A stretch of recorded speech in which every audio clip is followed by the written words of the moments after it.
Thank you. Welcome to the Phoenix Education Partners second quarter fiscal 2026 earnings conference call.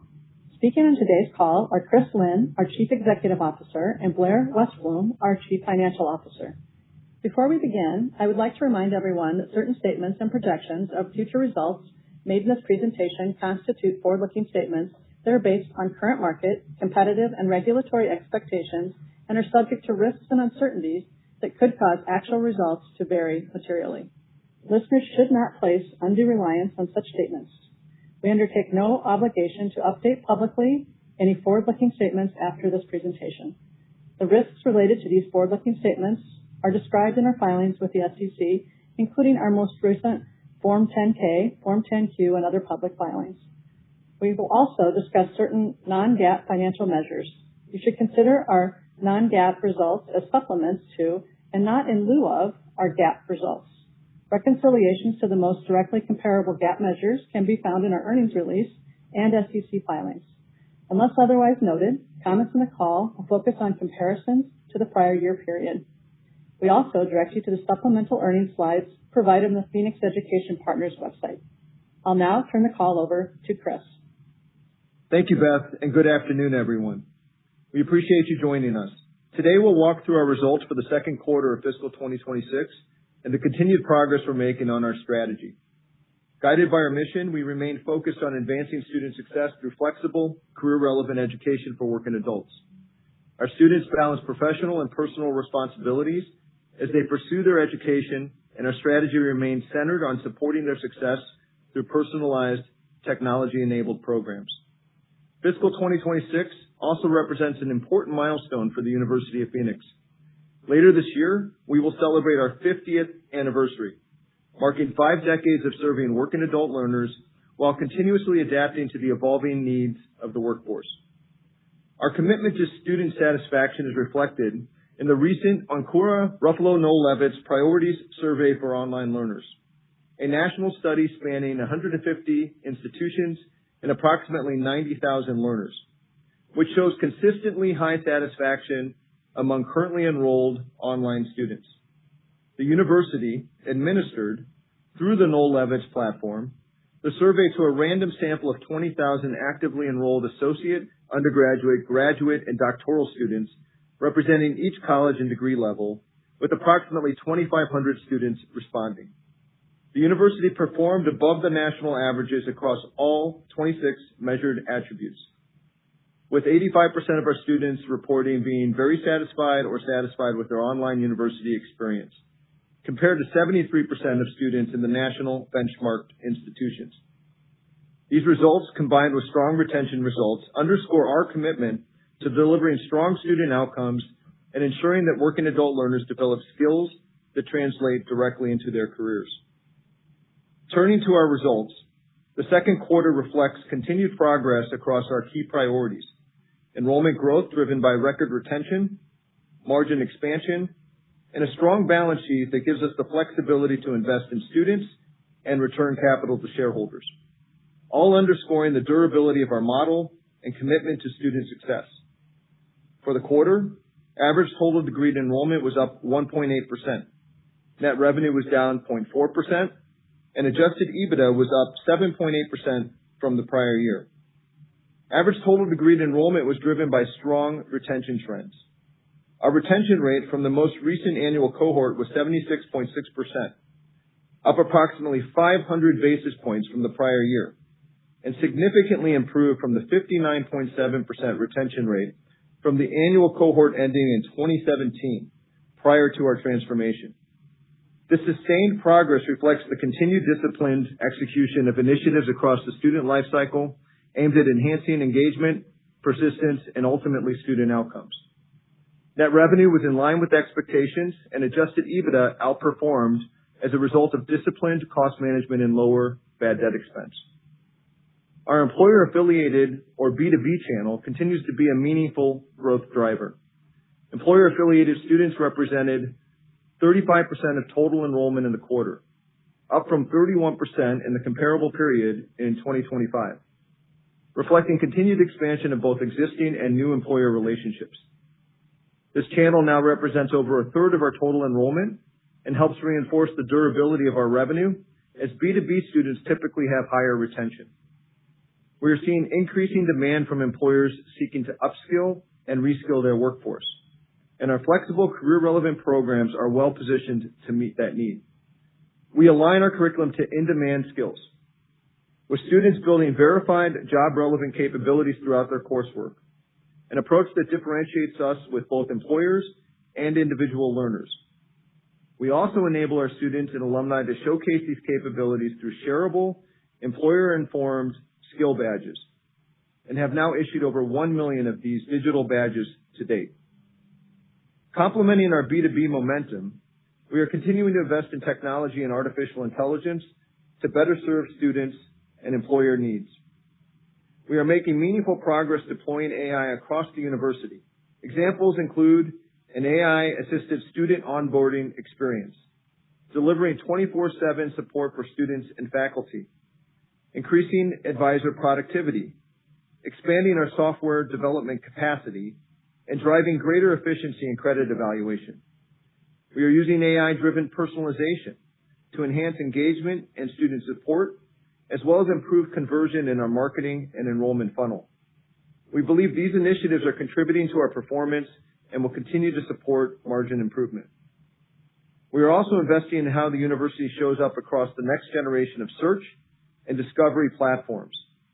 As social media and AI increasingly shape how prospective students explore and evaluate their education options, we continue to optimize our presence across these emerging interfaces and ensure our outcomes-focused content reaches students wherever they are and wherever they begin their journey. We believe that our response over time has been effective, as evidenced by our leading brand position across marketing platforms. While underlying demand for our brand remains strong, we experienced changes to search algorithms which affected our marketing funnel. As we've done consistently for years, we proactively leveraged our leading brand, targeted content, and digital expertise to adapt and optimize within the shifting marketing environment. As we headed into the third quarter, we have continued to see healthy underlying demand and are encouraged by the early signs of improvement in the marketing funnel from our proactive initiatives and our ability to maintain our brand leadership position. We also believe the university is well positioned for the needs of today's workforce. We are in the early stages of what many are calling the great reskilling of the American workforce. Estimates suggest that 60% of the global workforce will need to acquire new skills by 2030 to remain competitive in an AI-transformed economy. We believe the majority of jobs in the future will be held by workers fluent in AI. The workers most affected by this change are mid-career adults who need flexible, career-relevant education that fits around their professional and personal lives, the exact population this university has served for 5 decades. We have been committed to the AI fluency of our students since we adopted the ethical use of AI by all of our students in our skills-aligned curriculum approximately 2.5 years ago. And we will continuously adapt our curriculum and thoughtfully add AI skill development related to specific disciplines and careers that are rapidly evolving in their use of AI. Our progress is demonstrated by the reporting from 79% of the students surveyed in the most recent Ruffalo Noel Levitt's Priority Survey for Online Learners that they are satisfied with their confidence applying AI tools in real-world scenarios. As we enter the second half of the year, underlying demand and retention remain strong. We remain focused on disciplined execution and thoughtful investment to support student outcomes and financial performance. Our approach continues to be guided by our mission to enhance the adult learner experience, including strengthening engagement and retention. With that, I'll turn it over to Blair. Thank you, Chris. Net revenue for the second quarter was $222.5 million, down 0.4%, compared with $223.4 million in the prior year period, reflecting the impact of discounts. Average total degree enrollment increased 1.8% for the second quarter to approximately 82,600 students, compared to 81,100 in the prior year, driven by strong retention trends. Net income attributable to Phoenix Education Partners was $10.8 million, or 28 cents per diluted share, compared to $16.1 million, or 43 cents per diluted share in the prior year. The decrease was primarily driven by higher share-based compensation expense associated with our IPO. Adjusted EBITDA for the second quarter increased 7.8% to $34.8 million, compared to $32.3 million in the prior year. Adjusted diluted earnings per share was 58 cents in the second quarter, compared to 56 cents in the prior year.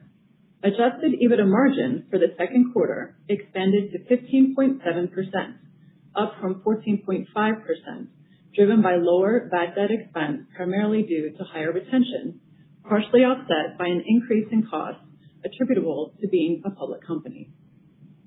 For the first 6 months of fiscal 2026, net revenue was $484.5 million, an increase of 1.3% compared to $478.1 million in the prior year. Average total degree enrollment was up 2.9% for the first 6 months to approximately 84,100 students, compared to 81,700, reflecting continued strength in retention.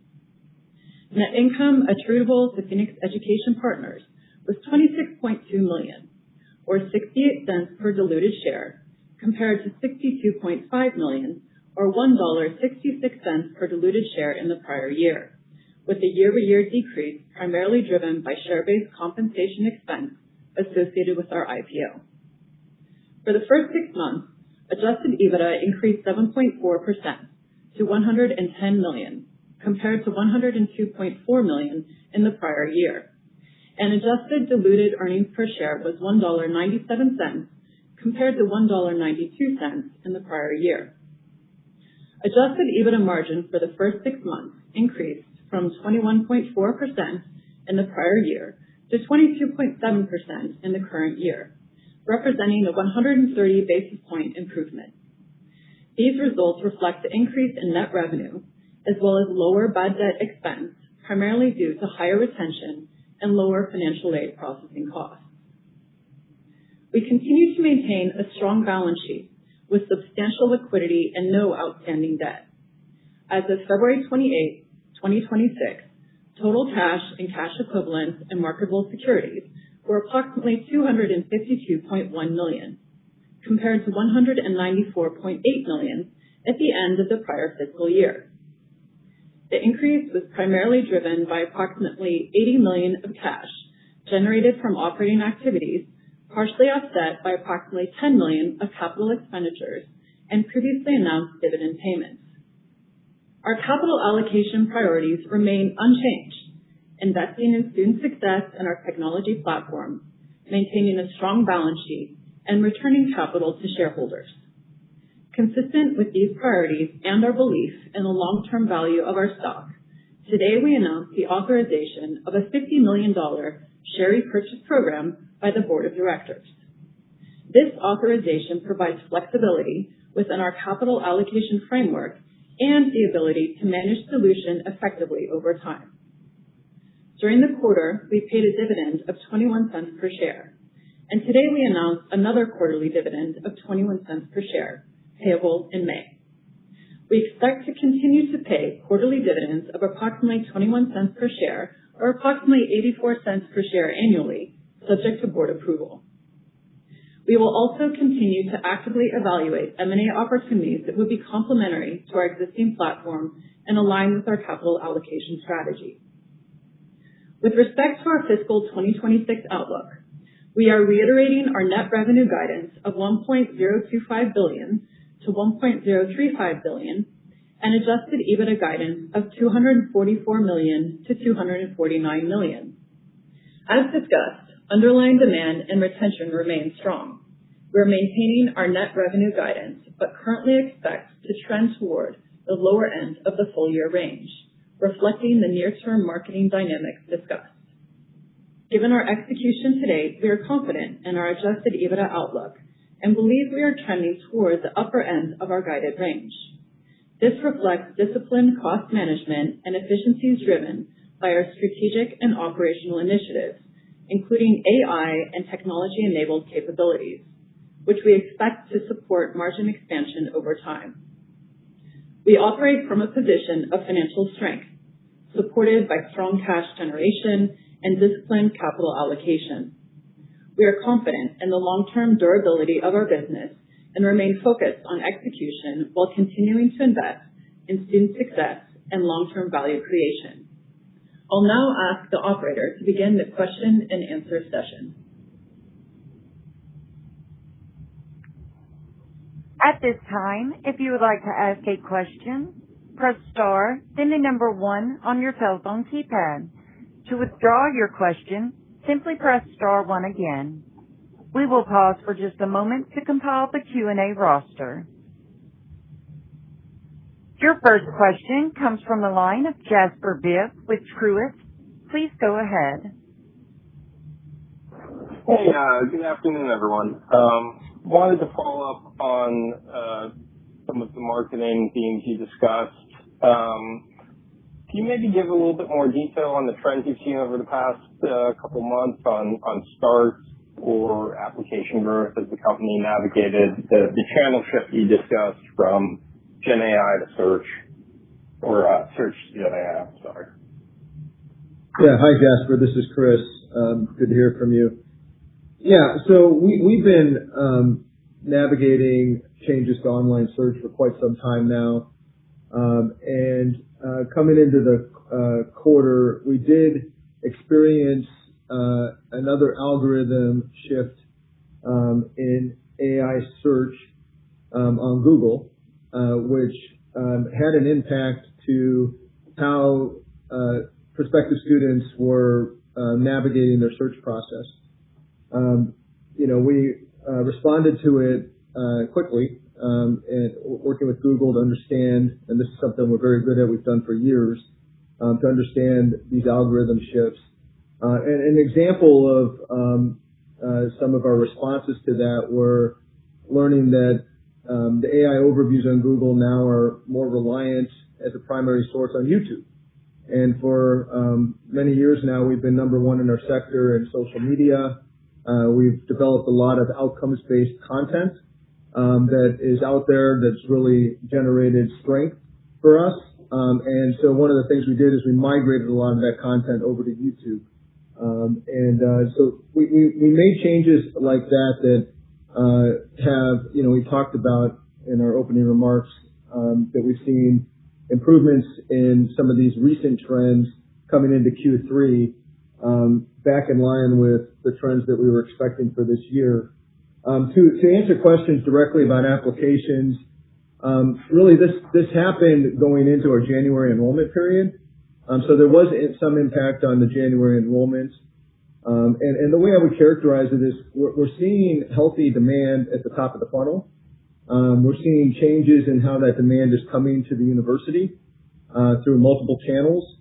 And we've been reacting to those changes to make sure that we meet the demand where it comes to us effectively. And we feel like we've responded well in line with how we've been managing these types of changes over time for the last several years, and are happy with the trends that we're seeing going into Q3. So that all makes sense. And I'm not sure how much you can address with this, but I think the education department changed the rules around private equity ownership in this space. The company's majority shareholder is obviously a private equity firm. Does that change anything on how they think about their investment or timeline there that they've conveyed to you? The short answer is no. I think the changes you're referring to are related to the program participation agreements. And we just entered into a 6-year agreement last year, and looking forward, based on any of the guidance received, we don't anticipate any impact. Got it. Thanks. You're welcome. Your next question comes from the line of Alex Paris with Barrington Research. Please go ahead. Hi guys, thanks for taking my questions and congrats on the outperformance in the quarter. Just to clarify your answer on the previous question, Chris, you said coming into the second quarter, these changes were made at online search, and it had an impact on Q2 enrollment? Yeah, it was ahead of the January enrollment season, later in January, we saw some impact which ended up being, we believe, a result of an algorithm shift in Google's AI overviews. When we were seeing that was in the late or early winter, so the November, December timeframe.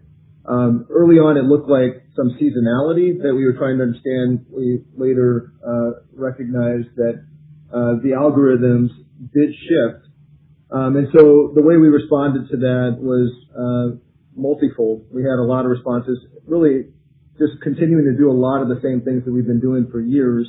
I think one of the more material changes we made was learning that Google had shifted to YouTube as being a primary source for the AI overviews, and despite the fact that we were very strong in content across social media, we weren't where we can be with YouTube. So we made some large shifts in the January and February timeframe to address that. And when I mentioned that we're seeing trends return back to trends we expected for the year, that began to occur back in early March.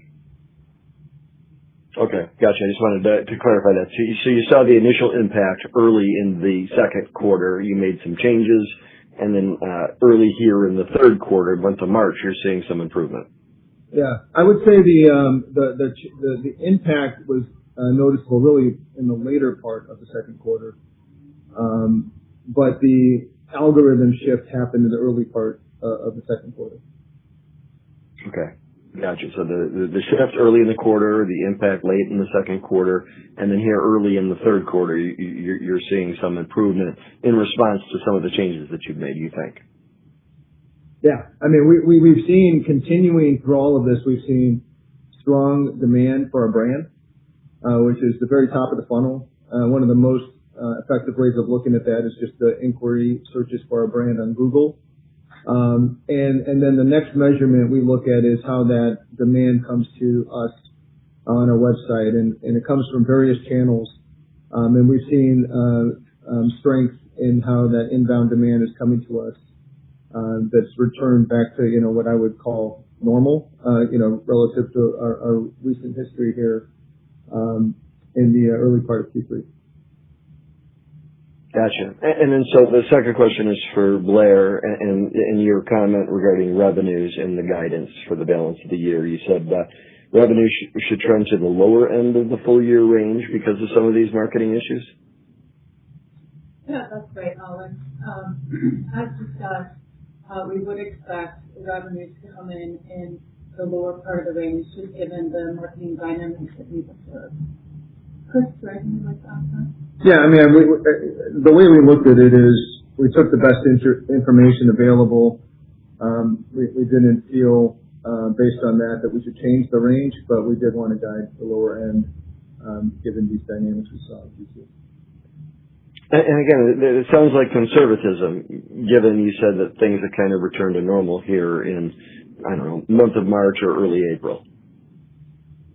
I would call it, Alex, prudence. I mean, I think you'll learn the style of this management team over time. We try to be prudent. I would also say that there's always a cycle time. So, when you see demand, it works its way through the funnel. And so I think it's prudent because we're seeing what we need to see, but we also know that there's seasonality in terms of when students actually begin their classes. And so we took that all into consideration with our guidance. Okay, that's great. And then just to button it up, adjusted EBITDA, on the other hand, is trending towards the upper end of the full year range, and that's due to cost management as well as lower bad debt related to the better retention. Do I have that right? Yeah, absolutely. And it's also a reflection of the good work that our teams are doing, leveraging our technology and AI solutions. That's been a big part of our story for years. And we're seeing nice traction in getting efficiency. You heard it in our opening remarks that, our story has been, we've been effective at gaining improvement in student outcomes while reducing the cost to deliver those outcomes. And we continue to see the ability to do that, not only improve retention, but improve the efficiencies in generating these results. And we believe that we're going to maintain those types of efficiencies through the remainder of the year. That's great. Thank you both for the additional color. I'll get back in the queue. You're welcome. Thanks, Alex. Your next question comes from the line of George Tong with Goldman Sachs. Please go ahead. Hi, thanks. Good afternoon. Can you provide an update on your fraud prevention initiatives and your estimate of how much of an impact that is currently having on enrollment performance? Hey, George. Yeah, thanks for the question. Very similar to last quarter, we feel really good about the infrastructure that we put in place last year. If you recall, we did see a lot of friction as we were putting the infrastructure in place. And then in Q4 of last year, we made a choice to include some of the analytical detection and verification processes at the top of the funnel. And we saw a lot of friction in Q4. That improved significantly coming into Q1. It's improved even further into Q2.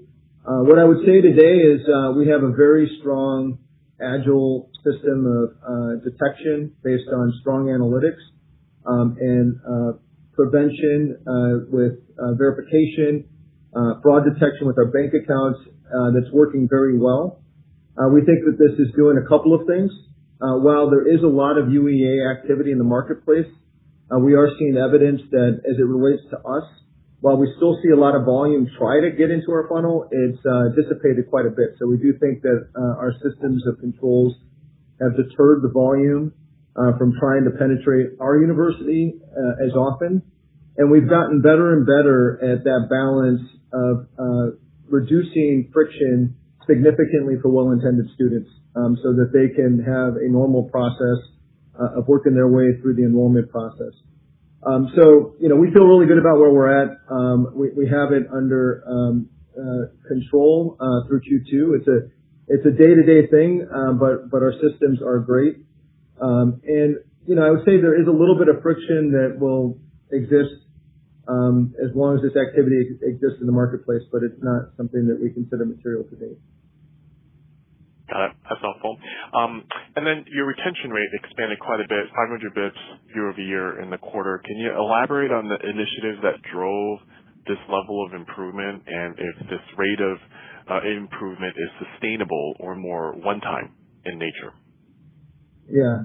Thanks for that question. I'll say we're in the probably 8th year, if I'm doing my math, on 9th year of a transformation that we've been talking a lot about. We've seen many, many years of consistent, meaningful improvement in our retention rates, which ultimately will lead to stronger and stronger graduation rates. And it's a myriad of things. I mean, we've built a technology digital-first platform inside and outside the classroom that leverages our data in really powerful ways to predictively meet our students when and where they need us with solutions. And we have hundreds of solutions that we're constantly focused on that are removing friction or finding ways to get more effective outcomes to our students. Some of the bigger needle movers we talked about were mobile-ready courses in those early courses where students are acclimating into the institution. That's had a meaningful uptick because as they have success in those early courses, they get more confident, and then they end up persisting. If they can get through the first 2 or 3 courses, they persist at much higher rates and graduate much higher rates. Dispersed by course, we've talked about in the past, has also been a really meaningful needle mover. But there's numerous other things, and that's part of our story. Like, we're really excited about this moment at which AI technologies are we're in a position to leverage these technologies in ways to continue to do what we've been doing, which is improve these retention outcomes for our students and satisfaction outcomes while reducing the cost to deliver them. And we're seeing an acceleration of AI initiatives across the board, from our AI-assisted student onboarding to human-in-the-loop solutions that are taking cycle times and supporting our students down considerably while getting to more effective solutions in a much more efficient way. Examples are our transcript evaluations. We've seen those cycle times improve. We still have our transcript evaluators in the process, but we're leveraging AI and other technologies to make that process much more effective. Or call summarizations that we're leveraging across our student-facing positions that enable us to take many, many minutes, sometimes more than 10 minutes out of the preparation process of supporting a student and put us in a position to give them even better support, leveraging AI to better summarize where we are with that student and what next steps we should be taking. So we expect it to continue. Now, in terms of the one-time, 500 basis points improvement for undergrad programs in fiscal 25 was an enormous improvement. We're very proud of it. I would not expect that year to year. That is really, you don't see that often. You get 100 basis point improvement in any given year, and that's a pretty meaningful jump. But we have continued to improve versus last year. So we do expect to continue to improve retention going forward. That's a really important part of our strategy. Got it. Very helpful. Thank you. You're welcome. Your next question comes from the line of Griffin Boss with B. Riley Securities. Please go ahead. Hi, good afternoon. Thanks for taking my questions. Just want to jump right back into that discussion on retention, more so directed at the expansion of your employer-affiliated students or the B2B segment, if you will. So we talked about this plenty in the past. I'm just curious. I mean, you've expanded that from, 31% a year ago. Now it's at 35% of total enrollment. Where can you just remind us where you think that level can go, or maybe what you aspire to do? Obviously, this is a big strategy for Phoenix in terms of retention, but you've talked about in quarters past how this you could see kind of overall revenue growth trailing enrollment growth, given some of the myriad things that you've discussed today on top of B2B. But is that going to continue into or past the third quarter at this point? Just kind of where you're at on the B2B initiatives at this point. Yeah, thanks, Griffin. I really want to address two parts of your question. One, where we're going with our B2B growth, and two, the relationship between revenue and enrollment. I want to be really, really clear on how I think you should be considering that. In terms of B2B growth, I mean, this is a big part, obviously we've discussed for a while, of our long-term strategy. We think we're well positioned to meet the reskilling needs of employers and their employees who are working adult students. And we're positioned well to continue healthy growth in that segment. We increased the size of our account management teams this year by about 25%. We're seeing the benefit of that both in expanding growth within existing relationships as well as growing new employer relationships as well. And we believe we can continue healthy growth in that area. We're not in a position to give you a long-term view on that, but we have well over a majority of our students are working adults. We have over 2,500 employer alliances that cover a large percentage of the market share of employed working adults. So we do think that there is strong upside in growing that channel. In terms of the revenue and enrollment relationship, we do have a discounted rate on average for B2B. And I think we mentioned that in our opening remarks. That's been, very much in line with our expectations. And just as a reminder, our B2B students retain at higher rates. It's a very durable revenue stream, and over time, they have very similar profitability characteristics as our B2C students. And the bigger the channel gets, the more effective it is at reducing the acquisition costs of growing that channel. So we feel really good about that being in line with expectations. But the other relationship between revenue and enrollment to keep in mind that I talked about in previous quarters is last year we had a higher volume of students enter our risk-free period. This has not anything to do with B2B. but we had a larger percentage, and we offer a risk-free period to students that have certain risk characteristics that don't correspond to higher retention rates. So we offer them the opportunity to try our courses out before they enroll. That did result in more of those students deciding to enroll, but not persisting beyond their initial courses. So I mentioned this early in the year for a reason, because we anticipated in this quarter and in Q3 that would affect we'd have atypical relationship between our average enrollment and revenue as a result of that experience last year. We're not having that experience this year. We have students that, in terms of student mix, that we expect to persist much longer. But it is affecting that trajectory in Q2 and Q3, and we expect that to reverse back to more normal trends in Q4. Got it. Understood, Chris. Thank you for the detail. That's it for me, and great to see the progress. Thanks for taking my question. Thanks, Griffin. Your next question comes from the line of Jeff Silber with BMO Capital Markets. Please go ahead. Hey, thank you so much. This is Ryan on for Jeff. I just had a question. I know business and IT are big program concentrations for you. I was wondering if you're seeing any shifting degree preferences from students, as some of the newer students might be fearful about the potential Gen AI impact. I know we saw some of that in the fall clearinghouse data, so curious as it relates to your business. Thank you. Yeah, thanks, Ryan. Yeah, we're looking at that very closely. I think what I'd like to point out that we feel really good about is we made multi-year investments in aligning all of our curriculum to career-relevant skills.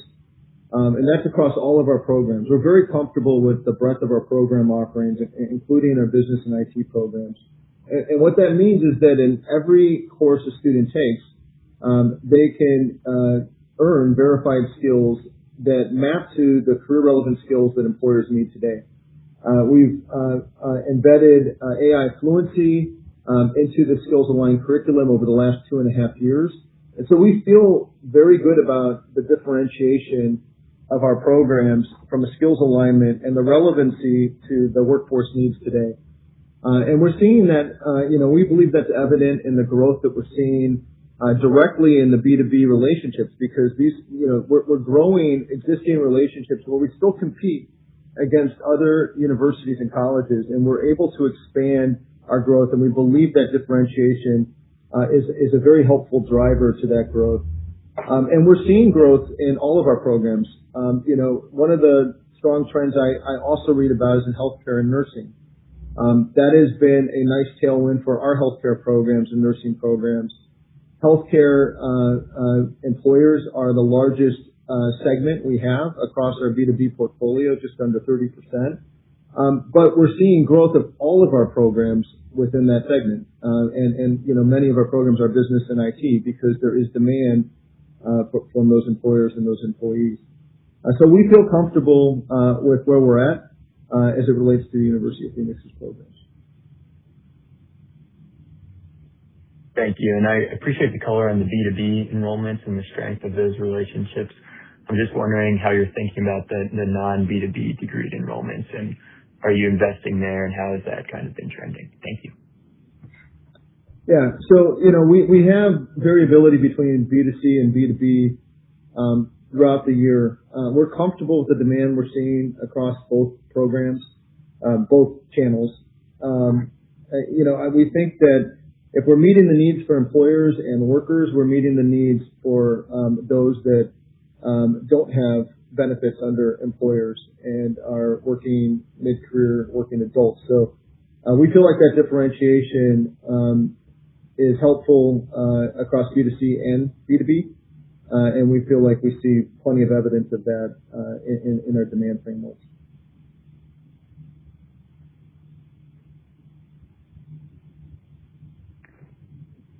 Your next question comes from the line of Stephanie Moore with Jefferies.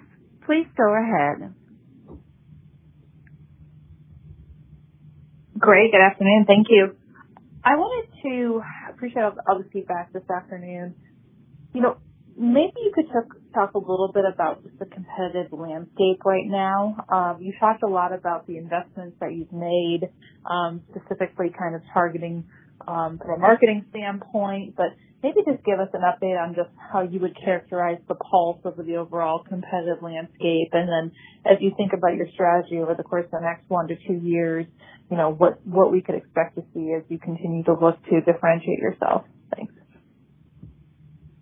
Thanks for the question.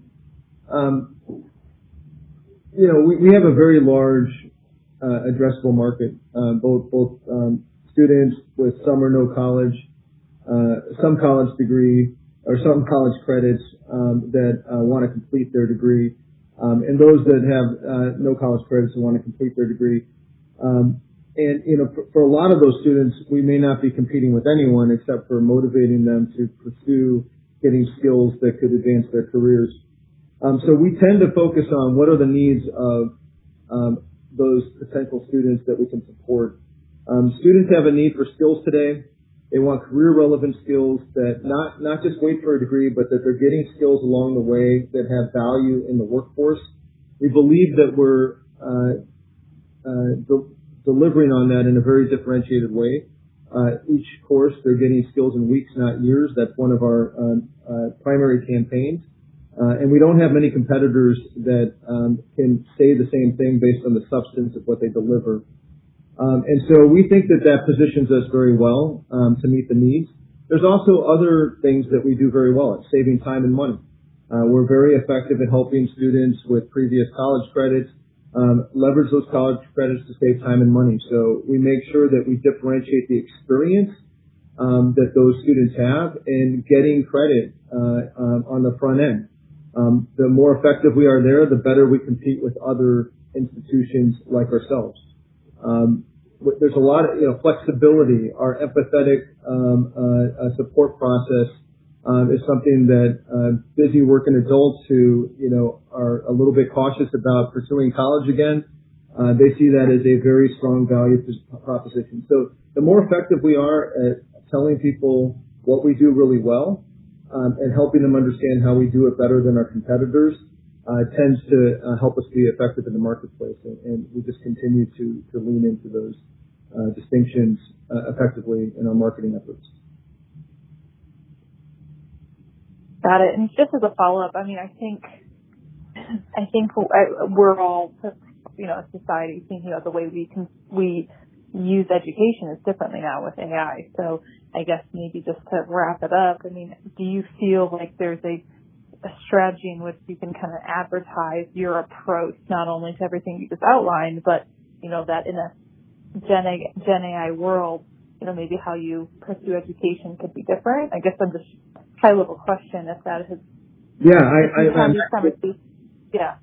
I'm thrilled you asked it. Look, we think the evolution of AI is extremely powerful to our business model and how we serve our students. We talk a lot about that. But to answer your question, when you look at the workforce trends, what's existing today and where the world's going, we talked about this in my opening remarks about this great reskilling, as they call it. We're living that. This is a rare moment where we're looking at our own institution and working on reskilling our entire employee base to help them leverage tools that magnify their ability to pursue the goals that we have.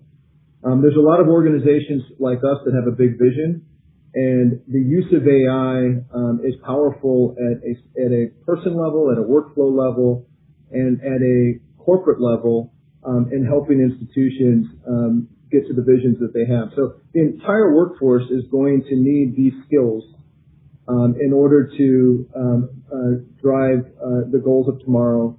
And we know that the workers that are fluent and are capable in using AI are going to have the jobs of tomorrow. We're extremely well positioned. We think this is a tailwind for the university.